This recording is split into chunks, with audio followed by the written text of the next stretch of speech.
Começar com uma pergunta polêmica. Manda. O que faz um comentarista ser referência para um torcedor como você? Porque aí, vou colocar minha opinião. Sim. Cara, você é uma referência, assim... Vou ser sincero, um do ao concurso, assim. Porque você tem uma análise sempre muito didática, muito fácil de entender, uma linguagem muito fácil de entender. E a gente convive nesse meio de futebol há muito tempo. Eu joguei bola também, inclusive. E a gente sabe que quando fala de Noriega, a gente tá falando de referência. Como que você criou essa linguagem e realmente você é uma referência pro torcedor? Quando o torcedor te escuta, sabe que, para pra ouvir. Como que você criou isso aí? Primeiro, te agradeço muito pelas palavras aí, ficou emocionado até. Assim, eu não me vejo dessa forma, entendeu? E não trabalho para ser isso. O meu trabalho é tentar fazer o meu melhor possível e buscar isso que você falou.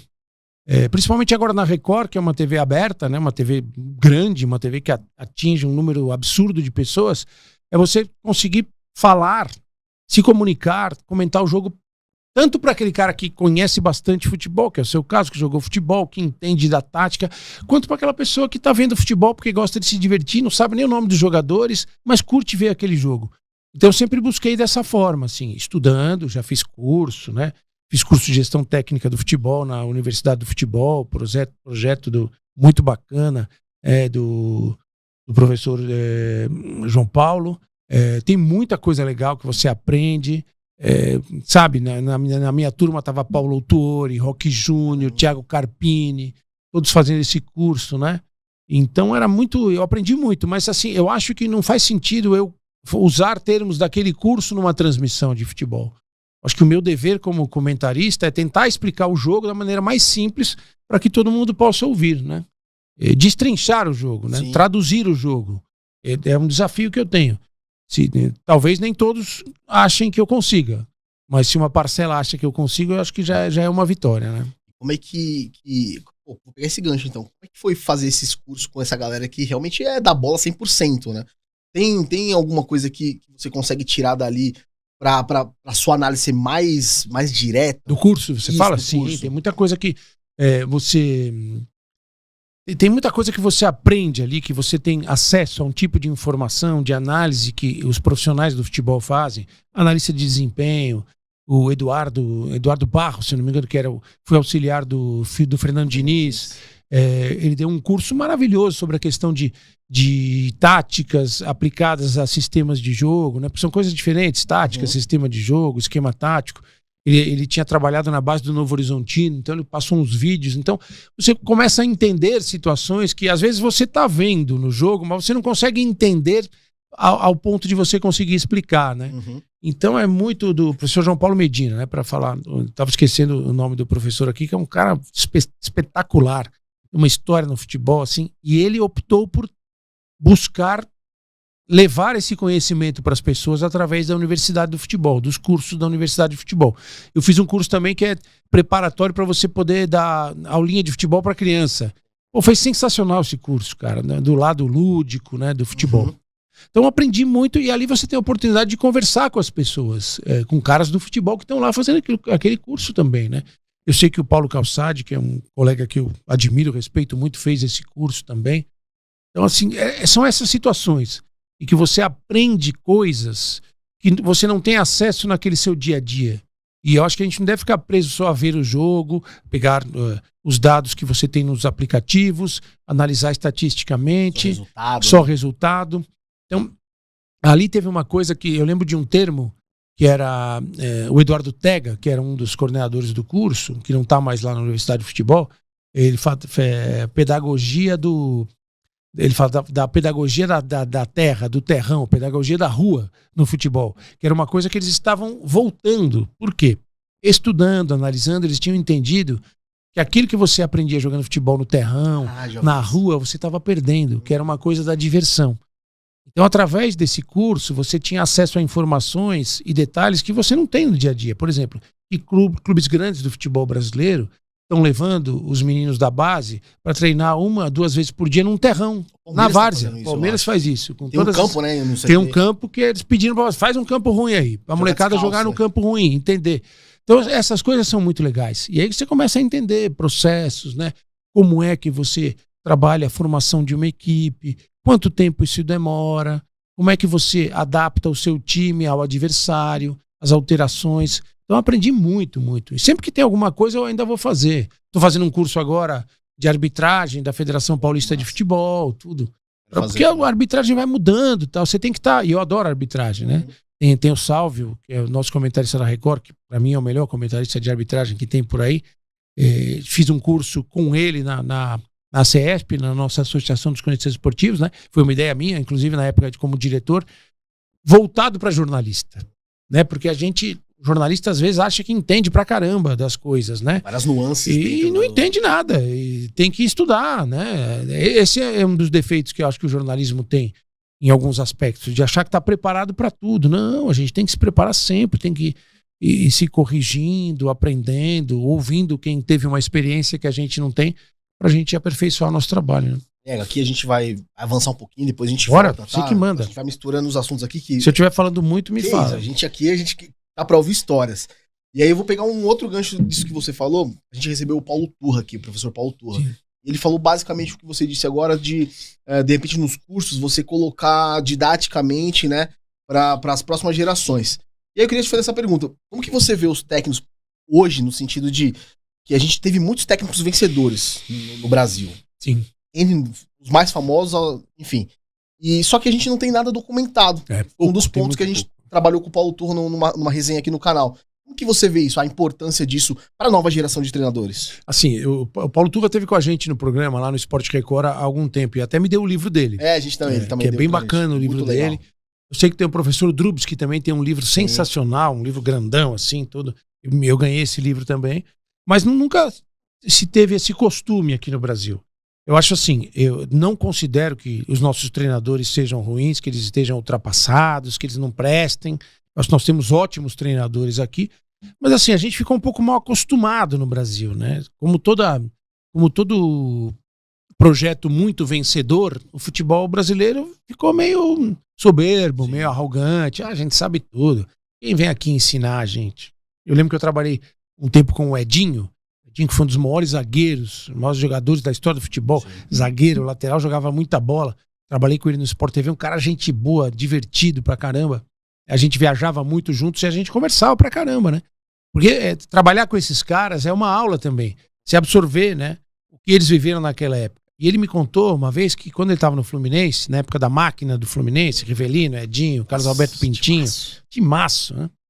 E os alemães, uma TV alemã veio pro Brasil, ficou um mês acompanhando o treino do Fluminense nas Laranjeiras, filmando tudo, com os analistas, tal, gente da Federação Alemã. Eles falavam assim, a gente quer entender por que vocês são tão bons. Por que vocês fazem de diferente que vocês são tão bons? E acho que para mim teve um ponto, Thiago, de ruptura, vamos dizer assim, que começa a romper. Ali no meio dos anos 90, do começo pro meio dos anos 90, 92, 93, que timaço do São Paulo com o Tele, depois veio o Palmeiras da Parmalat, o Corinthians com timaço também, principalmente aqui em São Paulo, isso. O que acontece? Teve um período que o jogador brasileiro de alto nível, de grandes times, ganhava mais do que os jogadores da Europa, aqui. E a gente tinha uma excelência de futebol ali.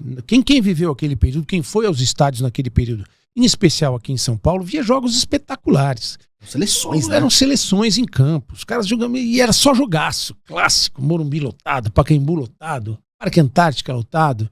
Então, cara, aquilo, eu acho que foi o último período, vamos dizer assim, de auge do futebol brasileiro. E a partir dali, a gente teve um negócio de lei Bosman, uma mudança muito grande no futebol da Europa. E ali já acontecia uma especialização muito grande. Começava um trabalho de especialização e formação de treinadores, de ex-jogadores virando treinadores e tal. E aqui a gente sentou nessa vantagem. Para mim, foi o que aconteceu a partir daquele momento. Aqui nasce jogador, né, que nem mato. Que era uma verdade até então. E nascia mesmo. E aí, eu acho que o grande erro do futebol brasileiro foi ali. Existia uma ruptura, talvez você vá lembrar disso. Existia uma guerra velada entre os ex-jogadores e os formados na faculdade. Os ex-jogadores chamavam a turma da educação física, de forma bem preconceituosa. Sim. E o pessoal da educação física tinha preconceito com aqueles jogadores que não tinham estudado e tal, essas coisas. E aí se perdeu a oportunidade de fazer uma fusão dessas experiências. O Santos, por exemplo, que revelava jogador como Mato, Vários grandes ex-jogadores do Santos de todos os tempos trabalhavam lá. E esses caras têm um olhar diferente. Esses caras, seu Zito, o Abel, pai do Abel Neto, nosso colega, o Pepe. Cara, assim, eles podem não ter o conhecimento científico, né? Professoral, didático, né? Aquela coisa de fisiologia do esforço, a biomecânica do movimento, tudo, mas eles batem o olho, eles sabem dizer se aquele moleque é diferente, o que ele tá fazendo de errado e tal. E o Brasil, em vez de aproveitar isso, ele desperdiçou com uma guerrinha besta. Porque tinha assim, o cara jogava bola profissionalmente, acho que por 4 anos, alguma coisa, 4 ou 5 anos, se não me engano, ele ganhava uma formação, uma carteirinha, monitor de futebol. Aquilo permitia ele ser técnico de futebol. Isso foi sabe, e essa briga foi muito prejudicial, porque a gente tinha treinadores ali, o Luxemburgo foi um treinador espetacular, foi porque ele mesmo falou que aposentou agora há pouco, né? Foi um dos maiores treinadores, assim. Eu pude ver treino do Luxemburgo, preparação durante a semana, mudanças que ele fazia durante o jogo, como ele fazia surgir um time. O Tele tive a oportunidade de cobrir o São Paulo do Tele, como o Tele arrumava um time nos coletivos, um método diferente, né? Hoje não se faz mais coletivo. O Tele arrumava o time no coletivo. Tinha coletivo de sábado no São Paulo, no CT, que era melhor que o jogo de domingo. Pronto, né? Cara, lotava o CT, e você via os caras jogando ali, ele deixava o pau comer, entendeu? Porque ali o cara ia ganhar a posição e tal. Ia cada jogo, cara. Assim, o Filipão, né? Muita gente não valoriza o Filipão. O Filipão é um baita treinador, cara. O trabalho de posicionamento de bola parada do Filipão, tanto ofensiva quanto defensiva, é um trabalho exemplar, espetacular e tal. Então, acho que depois disso ali, a gente começou a entrar numa curva para baixo. Nós fomos ainda campeões 94, vice 98, campeões de 2002. Ali esgota. Porque talvez nunca mais você vai ter Ronaldo Fenômeno, Ronaldinho Gaúcho, Roberto Carlos, Cafu e Rivaldo no mesmo time. Chegou uma época que a gente tinha 6 ou 7 melhores do mundo. Então, e depois, no ano seguinte, o Kaká viria ainda vem, mas o Kaká já é em relação a esses caras, já baixa muito. Com todo respeito ao Kaká, que foi um tremendo craque. Mas não dá pra você... Não é comparar, né? Os Ronaldos são de outro planeta, o Rivaldo de outro planeta. Bicho diferente, né? E os dois laterais ali eram espetaculares. A partir dali, a Europa já estava, cara, num processo, né, de formação de jogadores, e já vinha uma geração de grandes jogadores, e aqui alguma coisa se perdeu. Eu acho que foi nessa picuinha, nessa briga aí boba. Por que se perdeu? Porque também não tinha comando, a CBF nunca teve projeto, demorou para fazer o curso dela, que é um curso que ainda... Saiu agora, praticamente, né? E ainda não tem prestígio, né? Quando o Ancelotti falou isso aí, ficaram bravos com o Ancelotti, mas não é verdade, é um fato. Você vê que na América do Sul, os argentinos têm mais prestígio do que o da CBF. Eles podem treinar na Europa e os brasileiros não têm essa licença. Tem uma briga também por causa disso, né? A própria CBF fala que, na verdade, esse curso da Argentina não é reconhecido lá. O que acontece? Muitos argentinos, já antes dos brasileiros, já no final da carreira, eles já estavam fazendo curso. Eu entrevistei o Silvinho, técnico da Albânia, no ano passado, lá para a Record. Faço até a propaganda aqui. Tá no YouTube lá do R7 da Record Esportes essa entrevista. É um papo muito bacana. Ele fez a licença UEFA na Itália. Quando ele estava jogando, ainda ele contava que os argentinos que jogavam com ele, acabava o treino, os caras pegavam um carro, iam para La Coruña lá para fazer curso já, no final da carreira, entendeu? Preparando. Isso, né? O cara que trabalha com ele, acho que é o Zabaleta, se não me engano, que é o auxiliar dele. Foi lateral. Então, já fazia isso, sabe? Então, eu acho que a gente se perdeu nesse caminho, mas felizmente estão tentando consertar. Porque você tem que se adaptar. Você não precisa abandonar o que tinha de melhor o futebol brasileiro, mas você também não pode fechar os olhos porque está acontecendo no resto do mundo, né? E a gente perdeu tá perdendo o nosso DNA, né?